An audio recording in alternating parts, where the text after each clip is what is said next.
Well, the gaming site Roblox has been in the news quite a lot lately. There is a lot of controversy surrounding it and the business itself, kind of how it moderates maybe some problematic content that's found on the site. So we wanted to get together as the Plugged In team and talk a little bit about it, share what parents need to know about Roblox and about the controversy that's surrounding it.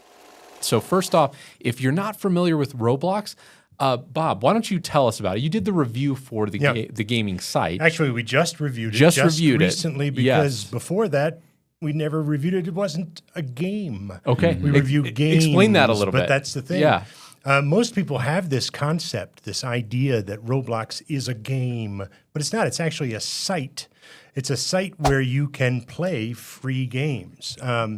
It's got like 40 million games on it. In fact, they say that And it's entirely user-generated games. 5,000 of those games have been played over 1 million times apiece, and they've got 111 million active daily users. And yes, that's the second part, is that all the games on this site are generated or created by users. Now, that doesn't mean everybody who goes there is going, oh, I've got to create my own game. Right. Because there's just so many free games, they go in and they play the games. But that is actually the cool part of it. I remember when my son was much younger, he and his younger sister, they had this game. This was before Roblox. And they had this game, I think it was called Time Splitters or something like that. Oh, yeah, I'm familiar with that. Yeah. And it's a fun little T-rated shooter. But at the end of the game, if you went through the whole game, then you could build your own levels. Yes, I remember And this. they started building their own levels, and they just had a blast. And that's essentially what Roblox is. It gives you these tools where you can build your own levels, build your own games. Yeah. Okay. And now there have been, I know we'll be talking about this, but there have been a number of controversies because, of course, you've got little kids going in a site where you've also got adults and you've got, you know, people of all ages in there. And there have been some controversies, which we'll get to. But that's another thing that people should know, that if you go in, even if you go in with your little kid to get them signed up and you set up a little account, it's all free. You can download it for free. But there has to be certain age verifications that take place. And there's like 4 categories. Yeah. There's minimal, mild, moderate, and instead of going with mature and completing the alliteration, they went with restricted. So so you've got these 4 categories, and they basically, the minimum is just anybody can play it, and it's content that's rated G, just for kids. Okay. The next one up ranges, like around 9, maybe up to 13.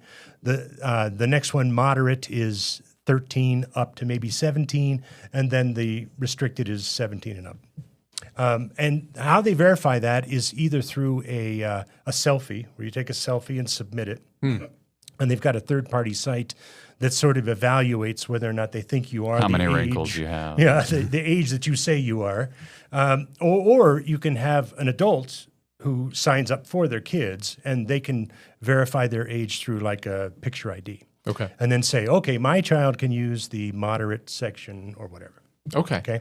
So, and that's the way they hope to keep it safe for little kids who can come in and just start playing. Sure. But that, in general, that's what it is. It is a site filled with a gazillion games. Right, which, as you mentioned, can be a very positive thing, right? Yeah. Free to play, kids can get on, they can play a lot of these different games on there. But that also opens the door for some serious problems, some bad actors to step in and do some not very good things. So that leads into kind of the controversy that we want to talk about today. So Kennedy, you wrote kind of a breakdown of a timeline on PluggedIn.com, a blog, talking about this whole Roblox controversy. And even there's some new news that came out even just in the last couple of days. So fill us a little bit in on what's the controversy surrounding Roblox. Yeah, so one of the issues that you have with pretty much any child gaming site, but it was really predominantly with Roblox, is that you had a lot of adults who decided, hey, this is kind of fun. I'm gonna be playing as well, especially over COVID. Roblox just exploded.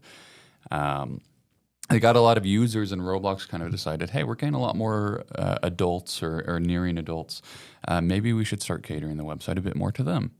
That decision ended up enticing even more people to come. And then you had a lot of people who started making these games. And a lot of the games were fine, and they were properly categorized and everything. But there were quite a few of them as well, where you'd have these bad apples who would come in, and they would intentionally make games that were inappropriate.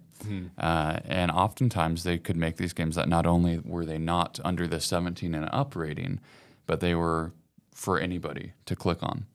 And so you had a lot of kids who were accidentally stumbling into these games that were inappropriate. And that's because the user who created the game gets to set the restriction rating, right? Yes, that's the way it works. They set the standard, and then there's supposed to be independent people who look at the game and then evaluate whether or not These moderators. that fits exactly. Don't they use like AI for that too? They do. They use AI, and they also have a third party group that works on that. Yeah, but and let's face it, you're talking about How many games tens was it? of millions of games, so it's Yeah. really They're not difficult. gonna Well, catch so it. one of the issues that people brought up with Roblox in particular was that compared to other prominent sites that have a lot of child users, their moderator to user ratio is just so much fewer. Okay. Yeah, Minimal. and the people that are trying to circumvent the rules, they do things like using symbols instead of letters, so that like when you might look for foul language, you can still have foul language in there. It just doesn't look like foul language to an AI. you know? Right. So as this issue, though, continued on, you would have a lot of even really popular games. There's this game called Mape City, which is kind of just like a social hangout kind of game on there. And it was accessible to pretty much all ages. It's still up. They made some changes to it ever since this controversy happened. But for years and years, people were able to upload their own kind of avatar creations. And so you had a lot of people who were uploading these inappropriate ones that their AI wasn't able to flag. And that was an issue for years. And so a lot of people were always questioning, well, if a lot of people in the Roblox community know about this, and that's why they're avoiding the game, how come Roblox hasn't done anything to address this yet? And so that was one of the big grievances people had. Sure. Now, eventually went into tragedy because you would have a lot of instances in which an adult would talk to a child on Roblox and would often pressure them to go off the site to something like Discord or Snapchat or something. After that, and so you had a lot of cases of these child kidnappings and predation and all this stuff that began popping up, and the common theme is, well, it started on Roblox. Eventually, this all comes together with a YouTuber named Schlep. Okay. Yeah. Tell us about Schlep. So Schlep was one such guy who, for a long time, had played Roblox as a kid, and while he was a kid on the platform, he had actually experienced something similar.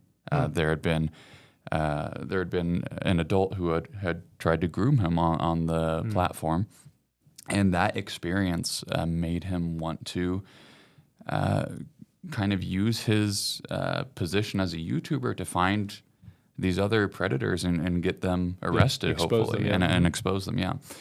So he would be on the platform, and he would get into conversations with these adults who he would tell that he was, a child, Right. and they would continue these conversations regardless.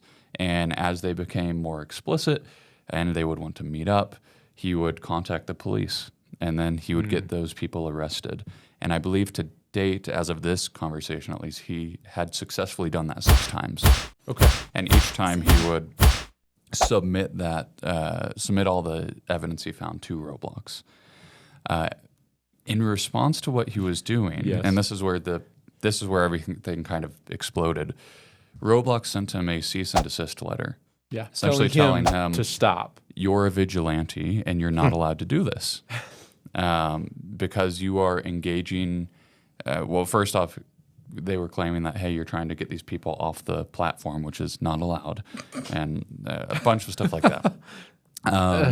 Yeah. When Technicalities. he went onto his YouTube channel and kind of talked about getting that letter, pretty much the whole internet kind of sided with him. Yep. Which personally I'd say rightfully. Right. And that kind of exploded all the stuff with Roblox. There's a lot of people who are suing Roblox now for similar incidents or for similar issues. One of the biggest was the Louisiana Attorney General. She filed a lawsuit with Roblox, which only made it grow bigger. Roblox's response to all of this hasn't been the best, I would say. Yeah. And then they're messing with their business model. Yeah. Well, and they can't and the general culpability either. The general idea of the Louisiana Attorney General's lawsuit is that you are prioritizing profits over safety. Exactly.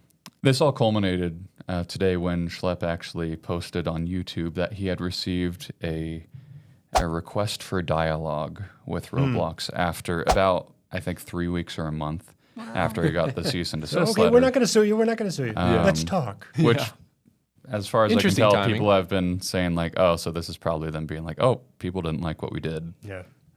But that's where we are right now. Schlep is also actually actively working with Chris Hansen on a new documentary Really? about Roblox, or at least contains Roblox within the documentary. Okay. Interesting. Very cool. You may be wondering, well, why are these games popping up? Is everybody creating garbage? The fact is that not everybody, but we are sinful, fallen people, and that applies to kids on up to the adults. And so when we're in our creative mode, we're going to be creating some odd things sometimes, and sometimes it is pretty nasty looking. And the fact is that young kids who go on this, what are they going to be looking for? Something that's fun.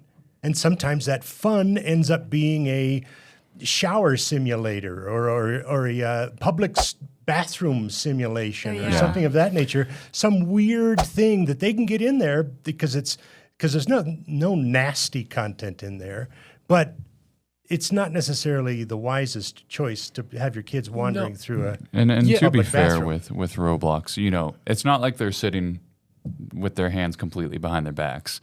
They have, they are actively deleting games and they're actively monitoring and banning people.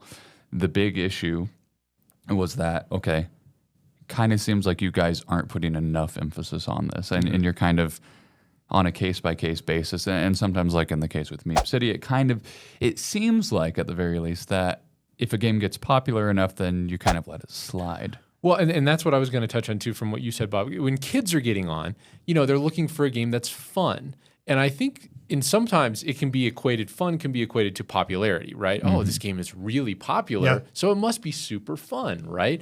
Well, maybe that popularity, especially with more adults on the Roblox site, is coming from more adult-themed content, which can lead to kids getting exposed that way too. And let's face it, Roblox makes their money by having a lot of people on here, and then those people buy Robux that they can spend within the game, where they can buy new outfits, they can buy different looks for their avatars, things of that nature, and that's where. So the more people they can get on there, if they can keep that 111 million people every day, then they're going to make bucks. Whereas if they have to say no, this is bad, let's push people off. Yeah.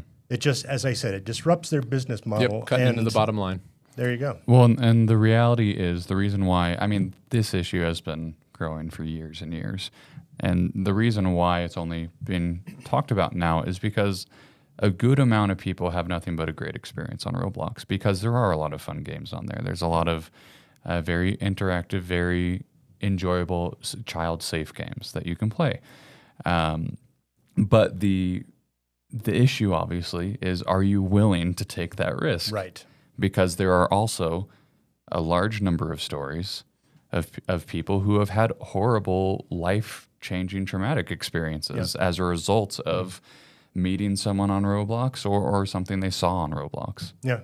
In my estimation, I would say if you're going to let your kid do it with them. That's it. You work with them. If you want to help them build games that you can play and you can invite your friends in to play, great. But that way you're always there. You're always in touch with what's going on. And they're not going to be running off and stumbling into something that they don't expect. So we'll wrap up the conversation here. Hopefully that this conversation was helpful to you as a parent, just becoming a little more aware about what Roblox entails, the good, the bad, what all's going down with it right now. So if you have any comments, do you let your kids play Roblox? Let us know in the comments below. Like, share, and subscribe. And we'll see you next time.